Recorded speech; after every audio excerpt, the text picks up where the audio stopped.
Welcome all. This is Tsuro. Tsuro is a good game. It's great for kids. It's great for scouts. I take it to scouts. The kids love it. They can kind of get through a game in 5 to 10 minutes. It's a good filler. Kids can they can start a new game, especially when it gets to the end. After they all get to the end and they're trying to they're struggling. The watchers on kind of have a good time. Now, let me just explain the rules. I'll just pause. Okay, so everyone's getting 3 tiles. When you place a tile, your token, which is your representation, moves along the path, and then you draw a new tile to replace it. Some of the tiles are a bit more symmetrical. The one I placed there is quite symmetrical. Symmetrical tiles, you don't want to be landed with those at the end when we run out of tiles. You want your last few tiles to be variable. So I've placed that one. Just it also gets me closer to the middle. You really want to get to the middle if you can. Um, yep. So this guy, he's charging to the middle. That's fine. Draw it up. Yeah. That's a piece of rubbish. Look at that. It's exactly the same note of every rotation. That's rubbish. Not bad tiles. It allows me to charge to the middle. Let's do it. My dog's whinging there in the background. All right. I don't know what I'm doing here. Trying to charge to the middle still. It's all good. Now what's going to happen is I've got it playing at relatively good speed there. Now what's going to happen is the game is going to get further and further along such that the paths that land on the map will be isolated into different sections. So there'll be areas where some players cannot get to anymore. And then you've got to do a kind of a count of the players sharing the spaces. So if there's 8 spaces left, but 3 players have to share them, that's not going to last long, right? Um, so you kind of want to place your things so you can actually build up little isolated zones or little escape places that you can get to or that sort of stuff. It's really hard though because you've only got a few tiles. At the beginning, it's almost random, right?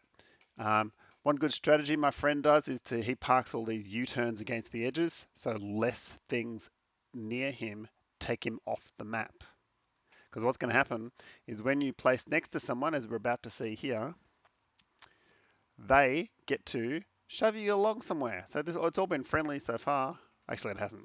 The other guy got shoved. But this is a good example of, hey, this is my area. Bugger off. That's how it's done, right? So, yep. So he's looking at this, right? So these 2 guys here at the bottom, they're sharing the same space. Now, as you can imagine, when you get 8 players and you've got 7 players placing a tile before your next shot, who knows what the hell's going to happen, right? But it's a fun game. Fills in space. There's a different variant of the game where it's actually a larger board, which is good, I guess, and it's thematically in the ocean. Yeah, that's a rubbish one. Get rid of that. Yep. Uh, so I'm just going to accelerate it along a bit. Yep, we're doing some stuff, filling it in, and then we're going to slow down again. Okay. So yeah, look where white is. Yeah, white's in a pretty dire situation, right? Because none of these places exit. So he's just waiting it out. And poor Black has all these tiles where it could go, but but he couldn't go straight ahead in either way. And so couldn't get into those other 2. So he's forced to come down here and join the other 2. Come on, Black, just place it. I'm gonna yep, there we go. Okay. So Black's pretty much done, I would say, at this point. Yep, off you go. Green's down there. Oh, look at that. Black survived. Unexpected. If I had thought about it, I wouldn't have done that. This would never happen in a game with my friends. We don't play friendly. So, yep, that's no good. That's no good. That's no good. Yep, it's all pretty lame.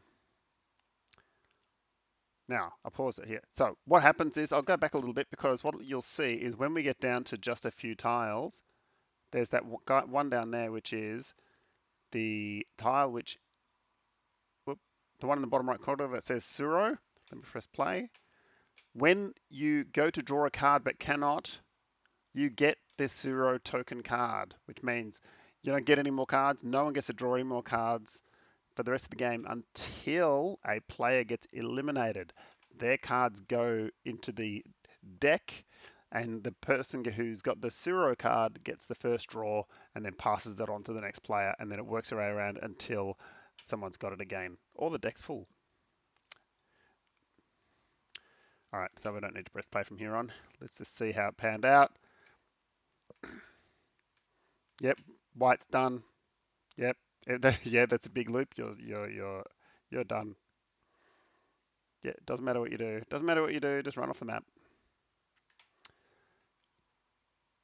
Of course, I didn't actually fix up because I was rushing through with the vid.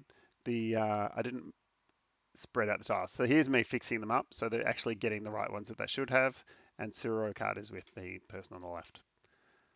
Yep, black wins. Take the other person off. Game over, man. That's Tsuro. Good fun game. It's great one to have on standby for occupying scouts or even a group of kids up to 8, which is good. You can play it with 3, it's fine. 2 is a bit, a lot of this game is like that for 2. Anyway, enjoy the game.